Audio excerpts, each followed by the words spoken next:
We will kick off our afternoon media availability with Denny Hamlin, driver of the number 11 Sports Clips Toyota.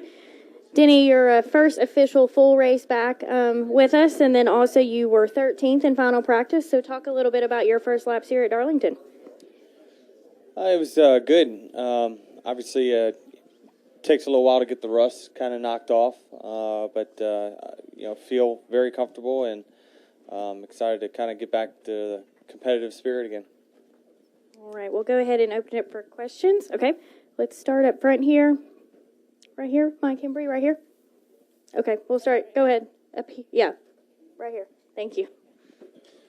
Mike Embry, Speed.com. Denny, do you have any fail-safe preparations in case you can't make it tomorrow? Anybody standing by sort of in the shadows or whatever? No, I don't think there's any doubt. We'll go the whole way. And, I stayed in the car for about an hour and a half straight with no issues during practice. So, nothing was uncomfortable, nothing hurt, or nothing was sore. So, pretty comfortable I can make it the 3 or 3.5 that it's going to take to run the race. All right, we're going to go to Alan next. Go ahead. Alan Cavana, NASCAR.com. Denny, it seems funny to suggest you'll try any harder this year than in the years past, but given your point situation, is there anything you need to do or your team has to do to make it in the top 20 that you would do differently other years? Maybe try harder. I mean, I don't know. It's spend a little bit more time debriefing, be a little bit more observant. Really probably treat, these next 16 weeks or so, whatever we have till the chase, as if it's a chase race. I know during the chase we typically spend a little bit more time talking about our cars in our debriefs. We spend a little bit more time together. Not that we discredit the regular season, but that's really the go time. That's when you really got to perform and you got to be on top of your game. In the situation that we're in, we're going to have to do that for a substantial amount of weeks in a row. So we're going to have that approach. I'm, really starting this weekend, our communication, coming into the hauler a couple hours before practice to talk about what kind of things we can do, get a game plan together. During the regular season, that time's probably a half hour. So, it's just spending a little bit more time, being a little bit more focused. All right, next we're going to go Dustin Long and then Jeff Gluck. Go ahead. Dustin Long, MRN. Denny, as a sports fan, you know of times when athletes have been injured, they work and get back into shape, but they also talk about that it takes a little while to get back into game shape. Mm-hmm. What for as good as you feel and sitting in that car and being in that car today, what kind of challenges might there be for you in terms of getting into game shape? And if you get tired, obviously that can impact decision making latter part of the race. What are the challenges there for you in regards to that? It will be a challenge because this is one of the toughest, physically challenging races that we have, not only by distance, but the amount of mental focus that you have to have during this race is tough because obviously we know you're running right next to the wall and the margin for error is 0. So it is. That was the one thing actually I was worried about the most thinking about it last night was that is my stamina going to be enough to make it? I'll be able to make it physically, but it's a matter of whether I can keep my mind engaged and all through whatever maybe physical pain that I have towards the end to keep our finishes good and obviously have a chance to win. So until we get to the end of the race, I don't know. But I know running the hour and a half straight practice was a good test for me. And I really, at the end of it, felt no worse for the wear. So I think that, if I can make it past this one, the whole race, have a good finish, maintain focus all the way through, then I'll definitely be fine for the rest of the year. And just to follow up, but realistically, even for the challenges you face in practice, what you do in practice is still not as intense. For sure. What you're going to be in the race. So even though you were good for an hour and a half in practice. Yeah, we're out there by ourselves and we're not in traffic and things like that. So I don't know, until we get out there, I feel like I'm sharp with everything. I'm not terribly far off on speed. So I think that it really we're just picking up right where we left off. Hopefully, I don't think that if I hold back the team, hopefully it'll be just for a little while, and I'll make it up for them later. All right, Jeff. Jeff Club from USA Today. You've talked about a lot of what is going to need to happen for you to make it, but do you feel like it can happen still? I mean, I know you didn't get as many points as you wanted at Talladega, so looking at everything now, looking at what's ahead of you, I mean, are you optimistic that this is a real possibility? How are you feeling about that? I love the challenge. I mean, really for me, the less realistic it is, the bigger challenge it is for me. So I actually don't mind. I would hate, as bad as it sounds, Brian goes out there and he wins or he finishes top 5 last week. It's, you got an extra race for free with a lot of points that you didn't necessarily earn yourself. We didn't get that much last week, so it's going to be all on my shoulders to make the run towards the chase. So, we fell back an additional 3 spots last week in the points. So, I mean, we have a huge, huge hole that we got to dig out of, but there's nothing that wins can't fix. That's the bottom line. If we put ourselves in position and win a race here and there, more than likely, if we win a couple races, then we're going to be top 20 in points, I would think. Especially, what we've got ahead of us. I think we're about 2 races out of 20th now, so we can do it over a 16-race span. It's just you got to have things go your way. I mean, that's the bottom line to it. A lot of the sport is based on luck, and we're going to need some. All right, let's go Ryan McGee, Pockers, and then Jenna.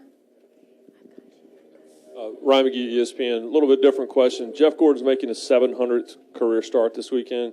You're kind of in that generation behind him. When you were sitting in the grandstands at Richmond with your Bill Elliott stuff on, what was your impression of Jeff Gordon?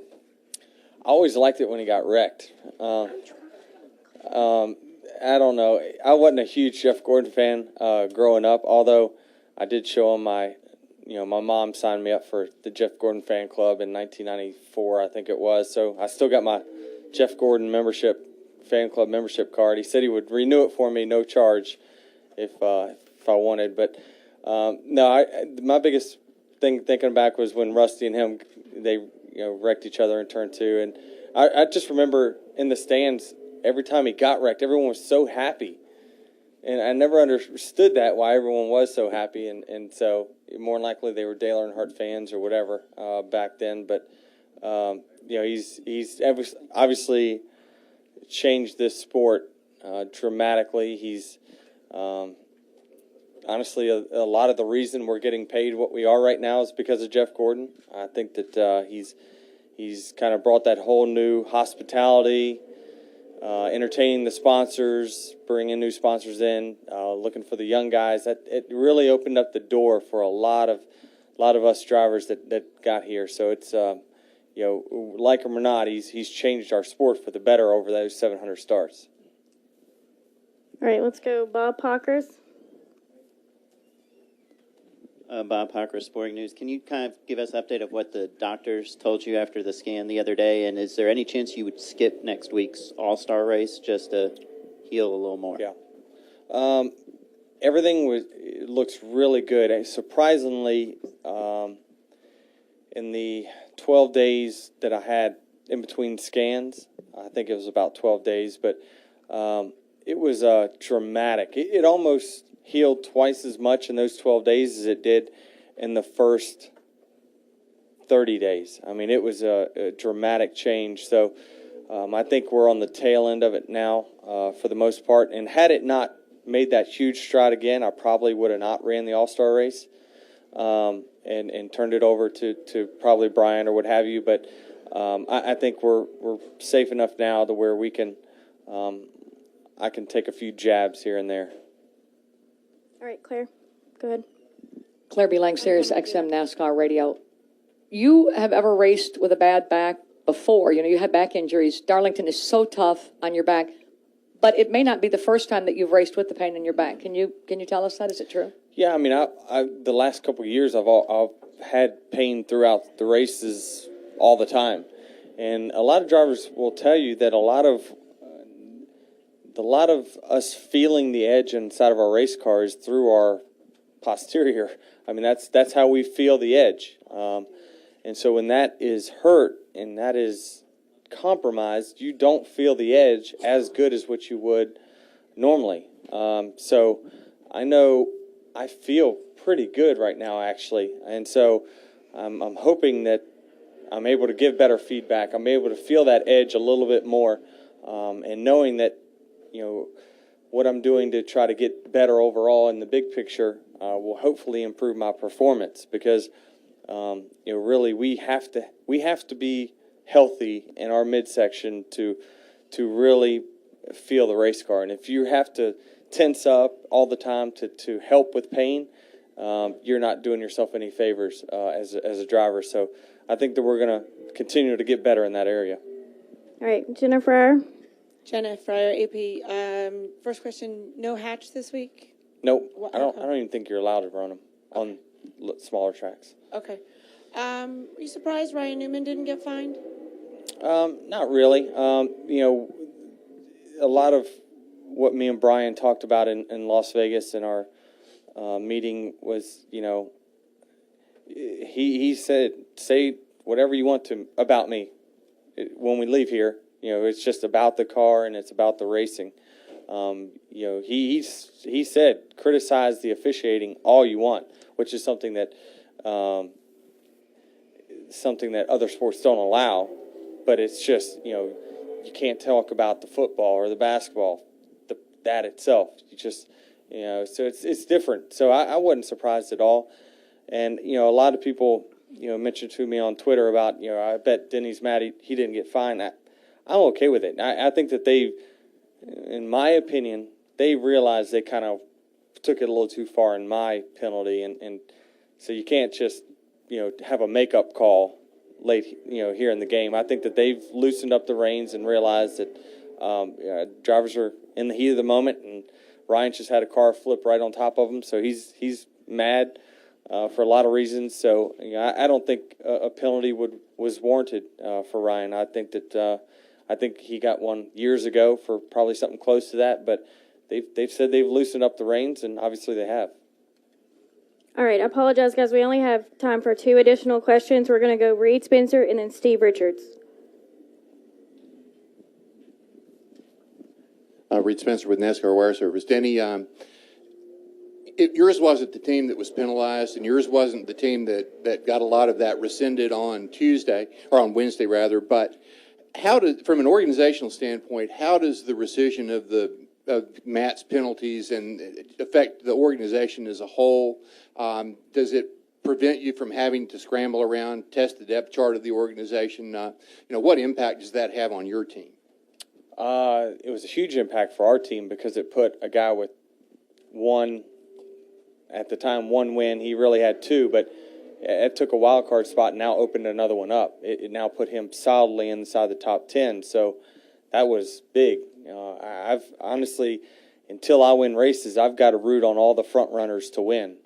We need to keep, guys like Jeff back there from winning for the next few weeks, at least until the chase starts, to not occupy chase spots. So that's it was big for us because Matt has had a win on record and he was outside the top 10. So that was a big rescind. The rescinding really helped us a ton also. No, you're good. No, you're good. Go ahead. Here you go. Yeah, just Steve Richards with PR. And you kind of touched on the All-Star race a little bit, but will your mindset be different because of your back? No, I want to win, so I'm going to do everything I can and be as aggressive as I would any other race.